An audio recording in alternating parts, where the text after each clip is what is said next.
এমন পৃথিবীতে বেঁচে আছি যেখানে উপদেশ দেওয়ার মতো লোক হাজার জন আছে, কিন্তু সাহায্য করার মতো একজনও নেই।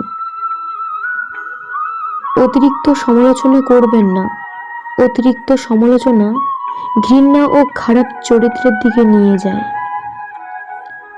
যদি সম্পর্ক বাঁচাতে মান অভিমান ইগো ভুলে তোমাকেই এগিয়ে যেতে হয় তবে এগিয়ে যাও, কিন্তু বারবার যদি তোমাকেই যেতে হয় তবে সেটা বুঝে শুনে থেমে যাও। কেউ একবার আমার মন থেকে উঠে গেলে আমি আর তাকে কখনো জায়গা দেই না।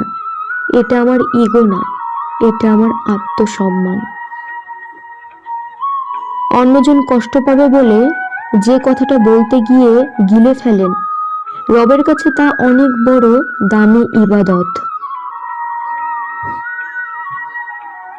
কিছু মানুষ শুধুমাত্র নামেই বেঁচে আছে। ফ্যামিলি প্রবলেম, অনিশ্চিত ক্যারিয়ার, একজনকে তীব্র ভালোবাসে, তাকে না পাওয়ার বেদনা সহ নানান কারণে তারা ভেতরে ভেতরে মরে গেছে কবেই। যাদের নিজের কোনো যোগ্যতা নেই তারাই অন্যকে নিয়ে সমালোচনা করে।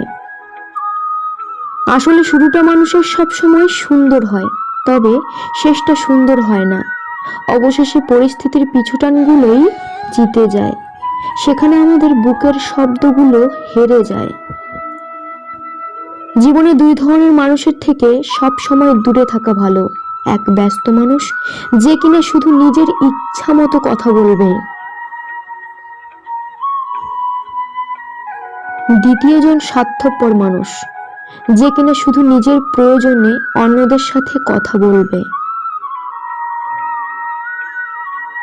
যে কাজ করে সে ভুল করে, যে কাজ করে না সে পরচর্চা করে।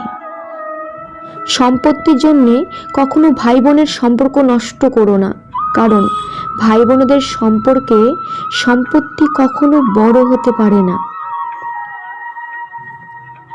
থাকার ঘর ছোট হোক ক্ষতি নেই, কিন্তু মনের ঘর যেন বড় হয়। বাচ্চাদের হাঁটতে শেখান, হেরে আবার দৌড়াতে শেখান। দৌড়াতে গিয়ে পাশের বন্ধু হোঁচট খেলে টেনে তুলতে শেখান। অভাব শেখান। ভাগাভাগি করে খেতে শেখান, বন্ধুর পাশে থাকতে শেখান।